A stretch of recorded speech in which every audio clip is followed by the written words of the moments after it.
అందరికీ నమస్కారం. బాలకృష్ణ గారు నటించిన అఖండ 2 తాండవంలో ఇప్పుడు తమన్ గారు శివాలజీని యాడ్ చేసినట్టు తెలుస్తోంది. సో దాని డీటెయిల్స్ తెలుసుకుందాం. ప్రస్తుతం స్టూడియోలో జర్నలిస్ట్ శేషరావు గారు ఉన్నారు. వెల్కమ్ చెప్దాం. Hello sir. హలో సార్, ఏంటి సార్ ఈ శివాలజీ అంటే ఏంటిది? దేవుడికి సంబంధించిందా లేకుంటే? ఇప్పుడు జనరల్గా మనం ఏంటి ఈ ఒక పార్టీ పెట్టారు అనుకోండి, దాని భావజాలం ఏంటి అంటాం. అలాగే పవన్ ఉన్నారు, ఎవరు పవన్ కళ్యాణ్ ఉన్నారు, ఆయన ఇజం ఏంటి, పవనిజం అని అంటారు కదా, పవనిజం అంటారు. ఇట్లా ఇప్పుడు అఖండ తాండవం సినిమాకి శివాలజీ అనేదాన్ని ఉదాహరణ కలిపాడు. సినిమా ఎలా నిర్మించారంటే అదంతా శివాలజీ అన్నాడు. ఎవరు తమను లేటెస్ట్గా ఆయన ఇంటర్వ్యూలో మాట్లాడుతూ చాలా విలువైనటువంటి అలాగే ఆయన అనుభవాలని పంచుకున్నాడు. ఆ సినిమా వెనుక శివాలజీ ఉంది అని అంటాడు. బయాలజీ జువాలజీ లేక శివాలజీ ఉంది అని అంటాడు ఆయన. ఏంటి ఆ శివాలజీ అని అంటే, ఆ సినిమాకి సంబంధించి మొత్తం నిర్మాణం దగ్గర నుంచి, ఆయన సంగీతం కూర్పు దగ్గర నుంచి, బోయపాటి షూట్ దగ్గర నుంచి, బాలయ్య గెటప్పుల దగ్గర నుంచి ప్రతిదీ శివుడే వెనక నుండి నడిపాడు అనేటువంటి భావన ఆర్టిస్టులు అందరిలో ఉందంట. ఆ సినిమా మొత్తం నిర్మాణం పూర్తయ్యేంత వరకు కూడా. దాన్నే శివాలజీ అని చెప్పాను నేను. ఓకే, శివుడే నడిపించాడు కాబట్టి శివాలజీ అని చెప్పేసి ఆయన అన్నాడు. ఈ శివాలజీ అనేదని ఇంటర్వ్యూలో చెప్పాడు ఆయన. చెప్తూ అంత ఒడిదుడుకులు లేకుండా నడిచింది, కానీ చివరిలో మేము టెన్షన్ పడ్డాము, అప్పుడు కూడా శివాలజీ అంటే శివుడికి వదిలిపెట్టేసామన్నాడు. ఎప్పుడనంటే ఈ సినిమా 5వ తారీఖున విడుదల చేయాలనుకున్నాము, విడుదల చేయలేకపోయాము. విడుదల చేయకుండా ఆపేంతగా హడ్డిల్ లేదు, కానీ హడ్డిల్ క్రియేట్ చేశారు వేరే వాళ్ళు. ఓకే, అవును. కానీ దాన్ని శివుడే అధిగమించి వెంటనే 12వ తారీఖు ఈ సినిమాని రిలీజ్ చేయించుకున్నాడు ఆయనే. లేదంటే సినిమా అంత ఈజీగా రిలీజ్ కాకుండా చేసేటువంటి కుట్ర జరిగింది అనేది తమన్ చెప్పాడు. సరే, ఆయన మ్యూజిక్కి సంబంధించి కూడా మాట్లాడాడు. గతంలో అనేక సినిమాలకి మ్యూజిక్ అందించాను, బ్యాక్గ్రౌండ్ మ్యూజిక్ అందించాను, పాటలు కూడా అందించాను. కానీ ఈ అఖండ తాండవంకి బ్యాక్గ్రౌండ్ మ్యూజిక్ కానీ లేదా సాంగ్స్కి కానీ సంగీతం అందించడానికి నేను చాలా కష్టపడ్డాను, అంటే టైం ఎక్కువగా తీసుకున్నాను, ఎక్కువ టైం తీసుకున్నాను అని చెప్పి ఆయన చెప్పారు. గతంలో ఏ సినిమాలకు అలా తీసుకోలేదంట. ప్లస్ ఇది మెమరబుల్ ఇయర్ అని చెప్తున్నాడు ఆయన. మెమరబుల్ ఇయర్, వరుసగా సినిమాలు ఉన్నాయి తనకి. రాబోయే రోజుల్లో సంక్రాంతికి కూడా, సంక్రాంతి బరిలో వస్తున్నటువంటి సినిమాలు కూడా రాజాసాబు ప్రభాస్ ఉంది కదా, ఆ ప్రభాస్ కూడా తనే అని చెప్పి చెప్పారు ఎవరు, తమన్.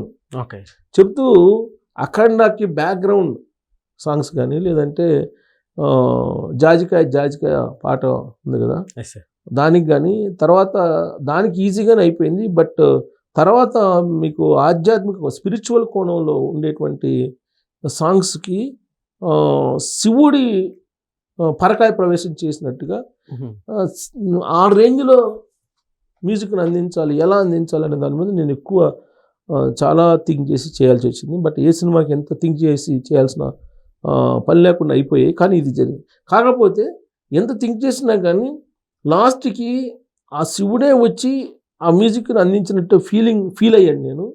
ఇది ఎలా వచ్చింది, ఇంత థాట్స్ ఎలా వచ్చినాయి అనేది ఇప్పుడు ఆశ్చర్యపోతున్నాను అని చెప్పి అంటున్నాడు ఆయన. సో దాన్నే శివాలజీ అని అంటున్నాడు ఆయన.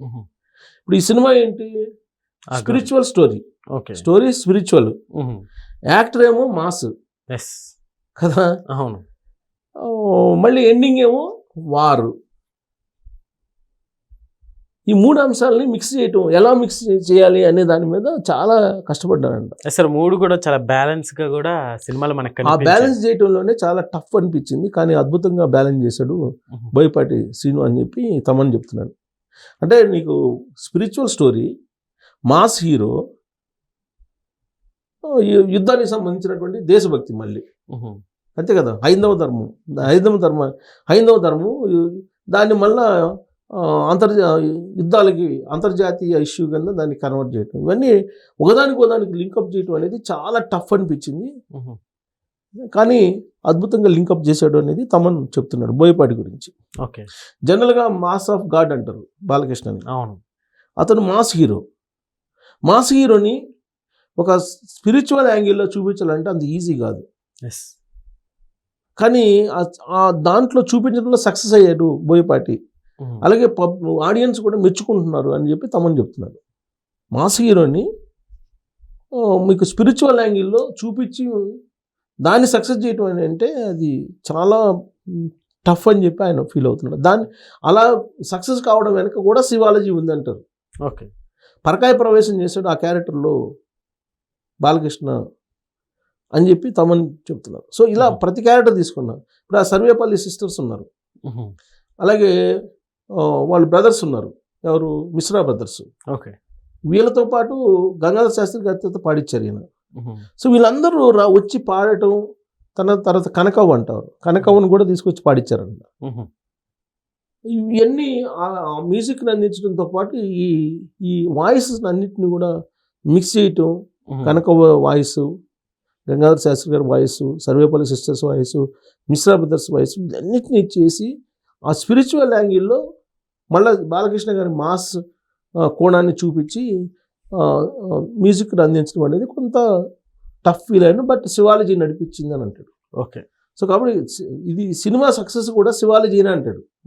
ఇప్పుడు ఈ సినిమా సక్సెస్ కావడం వెనక కూడా శివాలజీ అంటారు. యాక్చువల్గా వరల్డ్ వైడ్ ఎప్పుడు బాలకృష్ణ సినిమా ఇంత రేంజ్లో విడుదల కాల. ఫస్ట్ టైం ఆయన కెరీర్లో ఫస్ట్ టైం. పైగా ఆయన సినిమాకి హైయెస్ట్ బడ్జెట్ కూడా ఇదే. ఇంత బడ్జెట్లో మార్కెట్లోకి వచ్చి ఒక థియేట్రికల్ కలెక్షన్స్ విషయంలో కొంచెం అటు ఇటు ఉంది. కానీ మిగతా శాటిలైట్ విషయంలో కానీ లేదా ఓటీటీ విషయంలో కానీ సాంగ్స్కి సంబంధించినటువంటి ఆడియో రైట్స్ విషయంలో కానీ అద్భుతంగా ఇన్కమ్ వచ్చిందని చెప్తున్నారు. సో ఈ థియేట్రికల్ కలెక్షన్స్ విషయంలో సీడెడ్ ఏరియాలో బలహీనపడింది. అది విచిత్రం. ఈవెన్ బాలయ్య కూడా అదే ఆశ్చర్యపోతున్నాడట.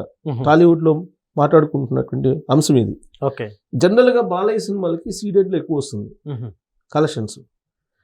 ఆంధ్ర సీడెడ్ నైజాం ఇది డిస్ట్రిబ్యూషన్ ఉంటుంది తెలుగు సంబంధించిన ఆడియన్స్కి. ఆంధ్ర సీడెడ్ నైజాంకి ఎక్కువ కలెక్షన్స్ ఉంటాయి బాలయ్య సినిమాలకి. అదే చిరంజీవి సినిమాలకి అయితే ఆంధ్ర ఎక్కువ ఉంటాయి. ఓకే. సో ఇలా ఈక్వేషన్స్ ఉంటాయి. నైజాంలో ఎప్పుడు తక్కువ ఉంటాయి. కానీ ఈసారి నైజాంలో ఎక్కువ వచ్చినాయి అంట. ఆంధ్రాలో కూడా అంత పెద్దగా రాలేదు. నైజాం సీడెడ్లో అసలు తక్కువ వచ్చిందని అంటారు, నైజాంలోనే ఎక్కువ వచ్చింది అంటారు.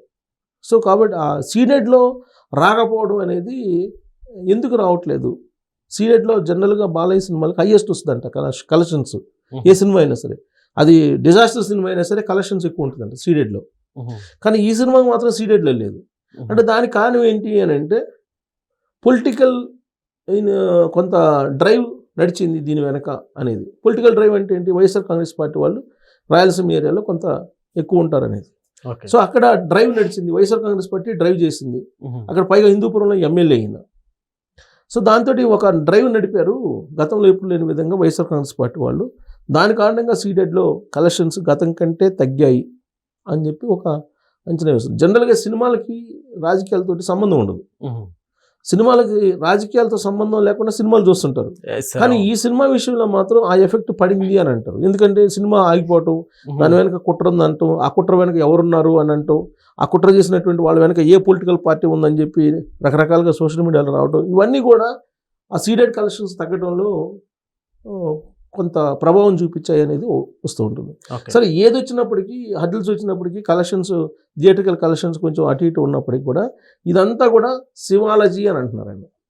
ఈ శివాలజీలో రాబోయేటువంటి రోజుల్లో కలెక్షన్స్ మళ్ళీ పెరిగే అవకాశం ఉందని చెప్పి తమని చెప్తున్నారు. ఇప్పుడు సెకండ్ వీక్ ఇది. ఈ సెకండ్ వీక్లో సండేలో మండే కలిసి తగ్గింది అంటున్నారు, కానీ ఇప్పుడు ట్యూస్డేకి వచ్చేలా పెరిగింది అంటున్నారు. ఎందుకు? అవతార్ సినిమా మీద నెగిటివ్ వచ్చేసింది, నెగిటివ్ టాక్ వచ్చింది. దీంతో ఇంకా కలెక్షన్స్ పెరిగే అవకాశం ఉందని అంటున్నారు.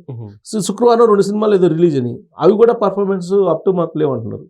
ఆ కారణంగా ఈ కొంచెం కలెక్షన్స్ పెరిగే అవకాశం ఉంది తాండవం అని చెప్పి అంచనా వేస్తున్నారు. Okay sir, thank you.